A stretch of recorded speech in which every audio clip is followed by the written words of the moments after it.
So speaking of Jan, comparing him to some of the other guys who fought in the UFC thus far, the Whitakers of the world, the Costas of the world, Anderson Silva, Gaslam, etc., where would you, not talking about the size, I'm just talking about the skill here, where would you put him in the ranking in terms of the guys that you've fought? How do you rate him?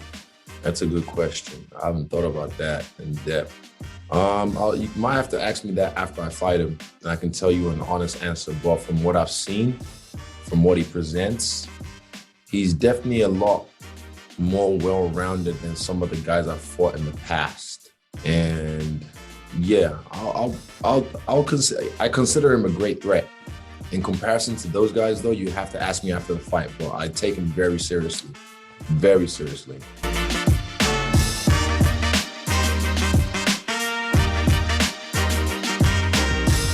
Because two great fighters meet together, two great champions, and it's gonna be just great fight. You're gonna see firework inside octagon, so you have to watch this. It's great. He's great fighter.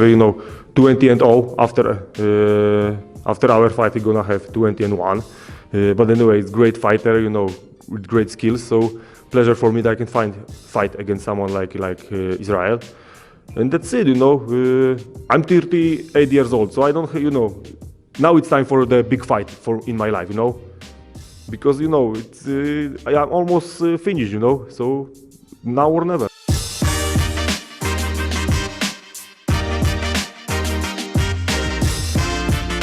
Man, I'm very interested in that fight. I'm a huge fan of Stylebender's striking. It was the way he's able to switch stances up and the angles he's able to collect. I think he's gonna give a lot of trouble to Jan.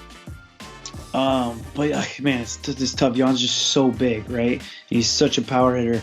But I'm going with Stylebender, man. I really am. I'm just such a fan. Maybe I might be a little biased there. I've trained with him watched him train out in Colorado when I was out there.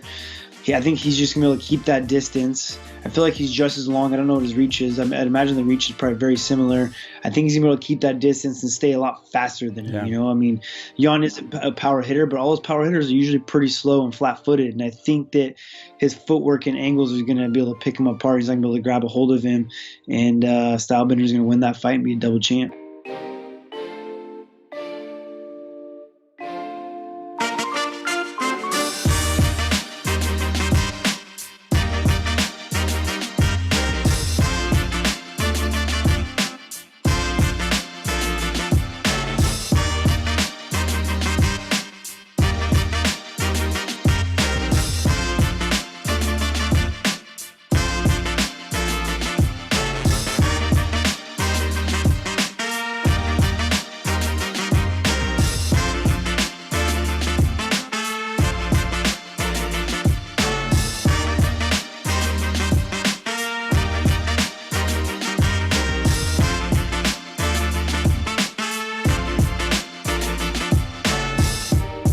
I have to ask you about something Paulo Costa, who you last fought, said very recently in an interview. I don't know if you've seen this yet. Where's my wine, Tim? Give me my wine. Give me my wine and drop a line. Let's go. I'm ready. I'm ready to roll.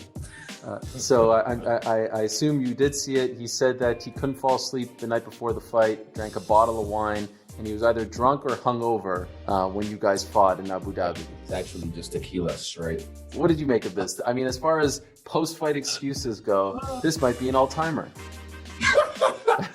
Well, I'll tell you one thing, an advice I would give someone like Paulo in this situation is just humble yourself. Accept the fact that the skinny clown will change. Yeah, just accept that and go back to the drawing board and reassess your whole game plan, reassess your team as well. One thing I tell him, reassess your whole team and see if they're right for you. Yeah, rather than just making excuses. It's his ego. His ego won't let him accept the fact that I'll whoop us twice. Just accept that, and you'll be a lot better off. But if you keep making these excuses, it will never let him get further in his career, and he'll just constantly be, that crazy ex, that keeps trying to clout trot off you. Yeah, he'll be that guy. You don't want to be that. Come on. Could you tell? I mean, did you notice that he was maybe under the influence, or did he smell like? I mean, did you have any clue, or is this the first you're coming across this? You're a troll. No, I mean, if he's being honest, I'd love to know from the guy who was in there with him. He didn't seem drunk at all. He didn't. The only time he seemed drunk was when I cracked him and he did that wobbly wob. But nah, he didn't seem under the influence. I should make up an excuse as well. What was it? Yeah, oh yeah, there's race cars driving that whole night, like at the W. I couldn't sleep. So it was really hard for me to sleep that night because the NASCARs were just meow the whole time. So I couldn't sleep either. So we're on the evil playing field now. Okay. By the way, why do you say assess your team? I mean, he's not, what's the guy's name? The guy with the glasses. Eric Albarra's team, Captain Eric. Okay, yeah, him. And there was a point as well when I dropped him and you can hear screaming in the corner, like panic. And I love watching the clip. If you watch the clip again, when I dropped him, you can hear the screams in the corner from the corner, it's panic shrieks. And also, you guys didn't see it on camera, but there was a point I was doing this to him and he flipped me off. And I was gonna flip him off back, but I was like, nah, I'll just show the peace sign again. And I was like, yeah. So this team is just, they're too emotional, just like him. He's a little bit too emotional. He just needs to reassess his whole team. We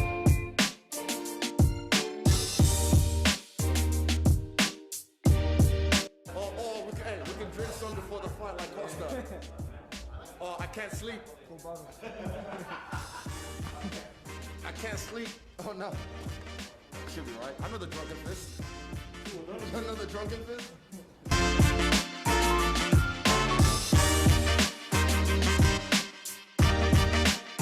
There's two paths to victories. One I'll keep close to my chest because I want to surprise people. But the other one, it might look a lot like the Whittaker fight. A guy blitzing at me and getting caught violently. So maybe around second round as well? Yeah, it's very tough. I think so. Possibly around second round. But the first one that I'm holding close to my chest, if he makes that mistake, it'll be the first round. But I want to keep that to my chest. And I promise you, I'll post a receipt. I'll post a screenshot to prove that this is the path of victory that I envisioned as well.